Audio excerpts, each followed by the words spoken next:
hopefully you've already got a basic understanding of what momentum is. Anything that moves has momentum. Big objects moving fast have more momentum. This is not a complicated. Momentum itself is not complicated. Very similar to kinetic energy, except, of course, mass and velocity matter equally as much. Kinetic energy, which one matters more? Velocity. Velocity, because it's squared, right? So, but momentum is really by itself a straightforward concept. The most confusing thing about the formula is why P for momentum? I guess because M was already taken for mass, so P is momentum. The other puzzling little thing is the units for momentum are the kilogram meter per second. They don't have a name like they do with like newtons, which are kilogram meters per second squared. They just have that. I'm doing my best to politic to this would be someday called the Wellborn. But I'm not bright enough to try to come up with some other way. Like, I don't know, hold somebody hostage, something like that. Because I'm not going to get it just by coming up with new physics. I mean, hostage is always fun. It is. It's an option, you know? Yes. In fact, I'm going to hold you guys hostage for the next hour and 10 minutes or so, and then I'm going to give up. So, okay, this is getting creepier and creepier. I have students now suggesting ways in which I might hold people hostage. Michael, like, no, you have a closet, really. Ooh, the chains, they'd be good. Holy mackerel. Opened up a can of worms for that one, didn't I, ladies? Calm down. All right. It's the quiet one. It's the quiet one. Always the quiet one. All right. So, what we have to be aware of, I'm going to try to point out the stuff that makes momentum potentially challenging. One of the other things you picked up about momentum is change in momentum. And so this is particularly important considering that momentum is a vector. And I'm going to go right to a common situation that will cause you headaches. Let's say I have some ball that I've given a velocity in this direction. And so it has an initial momentum of, I don't know, let's say 5 kilogram meters per second. I'm deliberately going to call that positive since it's to the right. And the ball hits some wall and bounces off so that it is going in what we would call a completely elastic collision. In other words, one where the two objects involved bounce off of each other perfectly. No energy lost. Call that an elastic collision. That's be important later, not massive. With a final momentum of negative 5 kilogram meters per second. Notice that since momentum is a vector, I have to account for the positive and negative.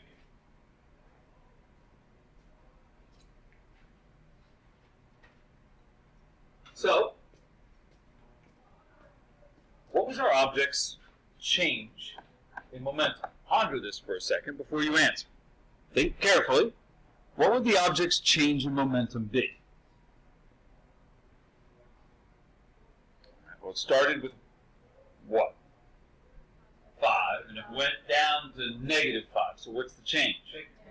All right, so it's the change in 10, but you'd have to say negative 10 in this case, right? You would also have the sign. So it is not 0, though, correct? All right, so careful. You want to be careful about these situations. If all it did was hit the wall like a lump of clay might and stick, which would be, by the way, a completely inelastic equation, not equation, collision. So, which will come up later on too. Two types of collisions. Inelastic, where they stick together, right? Two train cars come up, they hit, they lock together. That's inelastic, right? Bumper cars at the local amusement park, elastic. But in this case, if it had just come up and hit the wall and stuck there, what would be the change in momentum? The change would be negative 5. It had 5, it lost it all, right? So that's change negative 5. This change in momentum is an important concept. If you watch the videos, you know this.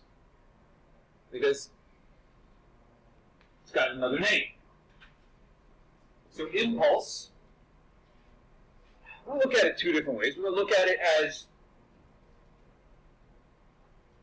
its effect and what creates it. Kind of like we consider acceleration.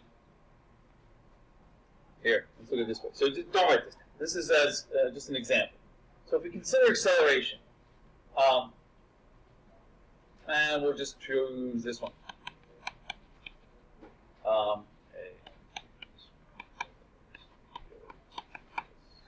Original.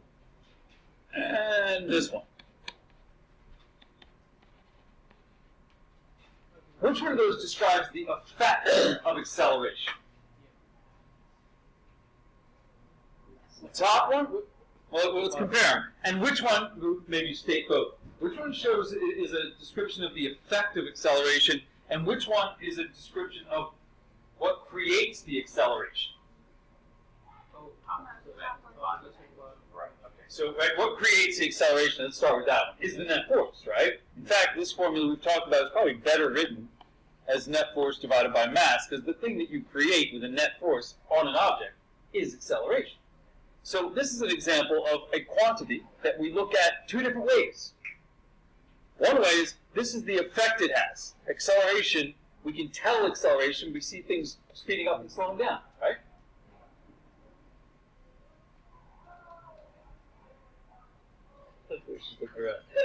Johnson, you with me? Okay. You're daydreaming there, I can tell. I don't want to know about what. So this is where it comes from. So we're going to look at impulse the same way.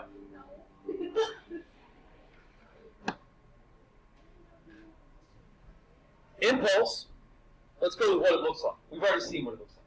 You know impulses occur when you see an object's momentum change. So one way to look at impulse, which is letter J. Once again, this must have been like, momentum and impulse must have been like the last of the variables, quantities to get variable. Like, we don't know anything left. Let's give it J. In the beginning, I think I was like gym pulse, and I was like, what is a gym pulse?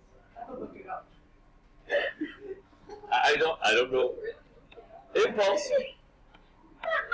One way to look at the effect of impulse will be a change in momentum.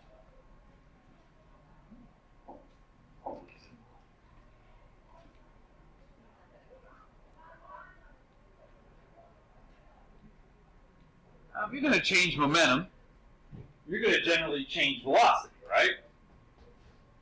And by the way, we've got change input. I should say this, right? That's going to be mv final minus mv initial, right? We're good? Momentum, mv. Okay. Generally, what you're changing there is the v, right? So in order to change an object's velocity, that would be an acceleration, right?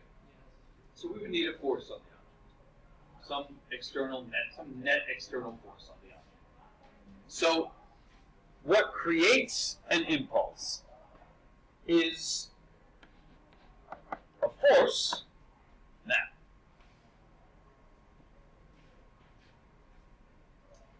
let's use the units. Units of force are the newtons: kilogram, meter, per second squared. What are the units of momentum? Kilogram meter per second, not squared. So what unit would I need to multiply by to get rid of that second in the bottom? Multiply by a second, right? That would be time, would it not? So impulse is force times time. Important to note here, friends. A couple of things. First of all, when you look at a problem that might be given you on a physics exam, the number of ways that you can attack that problem are getting more and more every time you hit a new unit. Time and force don't really show up anywhere but momentum and impulse. So if you're looking at a problem and you saw force and they give you a distance that the force acts, would impulse be appropriate? Probably not, but what would be? Thinking back to our unit just finished. Force and distance, you work, right? So that'd be a work and energy kind of. That would tip me off to I'm going to take an approach with look at work and energy. But if they give you force and time, then I'm thinking about impulse, right? And impulse and momentum. Some other general ideas. If things are colliding in momentum, momentum is your way of doing it. And a collision could also include an object that's together to begin with. I do an example in a moment of me at couple skate with Shaquille O'Neal. There he is. So if Shaq were to push me, and we're otherwise stationary, right? And that would also be a good indicator of. Here's a common one. If there's two objects and for some reason there's a spring between them, and they let the objects go, and the spring pushes them apart, that's going to be most likely momentum. Time and force, that's probably going to be momentum and impulse. So it shouldn't be too much of a jump here to recognize then that since impulse can be looked at two different ways, that we could also say, just connect the two, and that is that change in momentum is equal to force times time, right? They're both impulse. Cool. All right.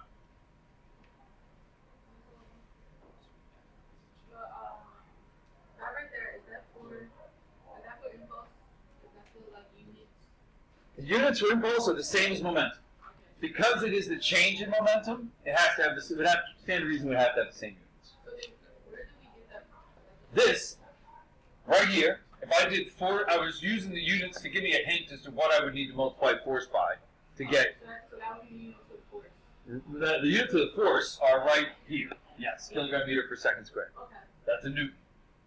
Technically speaking, we would call that a Newton, that conglomeration of units.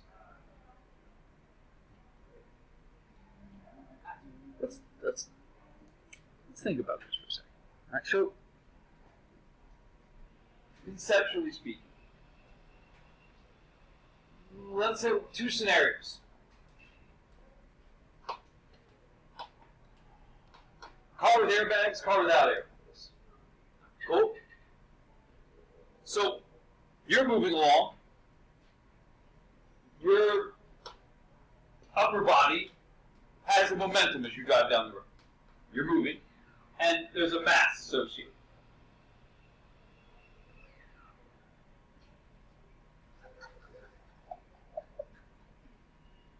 Important fact. Well, if someone was paying attention, I stared at them. And so you run into something, like my son did a while back. Or some lady pulls out a car and runs into this lady. Now, she was in a car. He ran into the car, or She he pulled ran out- into her? Well, the car's hit, and then he got out and he ran over. Now, what did he as soon as she got out, she just ran her over. Anyway, so if your upper body is in an accident, you have two cars, one with airbags, one without. In which one, assuming you're moving along same speed, whatever, in which one is the impulse greater? Be very careful. Be very careful. All right? With an airbag. In this case, let's not concern ourselves with the airbag. In either case, is the change in momentum the same? You go from having the same momentum, same speed, still you, right? To having no momentum at the end. Either way, correct? Yes. So the impulse has to be the same. This is a dangerous question, right?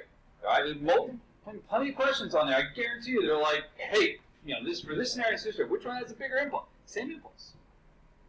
You're moving at that same speed, so you end up with zero. So, what's the big deal with the airbag? Well, what is it that hurts you? Is it the force or the time? Time, like 70 years, maybe, but right? Force is what you're trying to minimize. You see, what does the airbag do? It increases the time. For the same change in momentum, it increases the time, which is going to do what to the force? Right? Decrease the force. So even if the airbag gets you to stop, let's say without it you stop in 100th of a second, and with it you stop in 1/10 of a second, seemingly a hardly, who cares, an amount of time, right? But that's a 10 times larger amount of time, isn't it? So what's your force going to be down by a factor of 1/10, right? I mean, 1/10 of the original force. That may be just enough to save you. So anything that involves cushioning involves this way of looking at impulse. But it's important to note that for the same scenario, you're going to get the same change in impulse. The other day, I managed to, just carrying the box in here, trip and fall, and it was really violent. I've given myself a concussion, I'm sure. I'm having trouble with words. Computers make me tired and grumpy. Yeah, and more so than usual. So I'm sure I have my 3rd concussion in 2 years. Okay, so fine. I'm sure there's no long-lasting effects from that. Would there be a difference? No, he'd be Dr. Pepper. Hello? Now he's talking. Can you hear me? Yeah. What are you doing? Hello? This is not being recorded. We have video evidence. Hello? I'm going to hang up on you now. Wow. John, see here, the phone looks like it's Oh my god. Bother me now. Wait, let me ask you a question. Did you actually already break the phone? Because they have a stand on the back there. So did you No, it was up there. I put it down. You don't have to keep the stairs up. Yeah. Well, we were really discussing my. You did this. You did So- this. Well, Lord, I really hope when I go off to college this year, there's a lot of people because Not one they don't know how to teach at all. exactly. They don't. Aren't you a college? If would falling on a gym floor make a difference? On a gym floor? Think about it for a second. If you have to dive for something here, like a volleyball or something, would you like to dive on this floor or gym floor? Gym And floor. it's interesting because you wouldn't think of the gym floor as being soft, correct? But it's soft. But in comparison to this, that the wood of the gym floor gives that's a little bit. But what does that do? It extends your time, reduces the force. So any sort of, because of course if you add a mat to it, you extend it even more time. If I throw you an egg, if I just toss an egg your way, do you just grab it and catch it? No, right, you give with this thing. Why? Once again, right? Increase the you instinctively know that if I increase the amount of time to get it to go from having momentum to not, right? Then I reduce the amount of force between my hand and the egg. So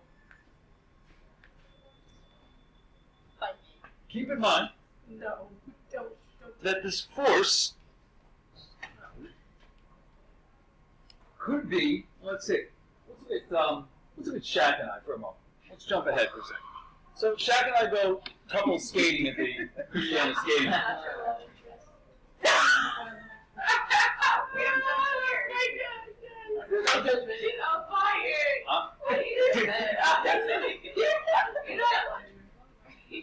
Not as much as I love Shaq. Point B, Someone's at the door. let's say that. Was someone at the door? The door was open. Just open. You heard that? Apparently there's a They can't see me. 300-pound boar running through my head. Well, I'm not saying you're 300 pounds. I'm just saying that was the sound of a 300-pound hog running through my room.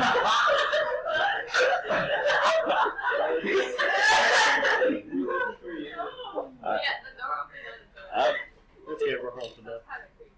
I'm never the longest screencast on record. I'm never. Don't worry about it.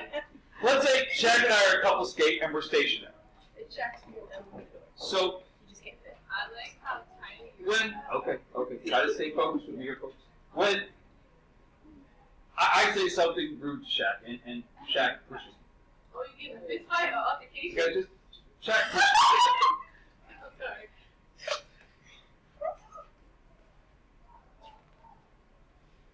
I experience force by Shaq.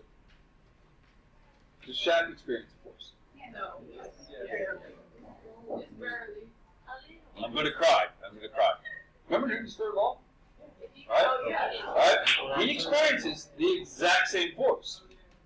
Now, because he's larger, more mass, he does not accelerate the same way, does he? Alright.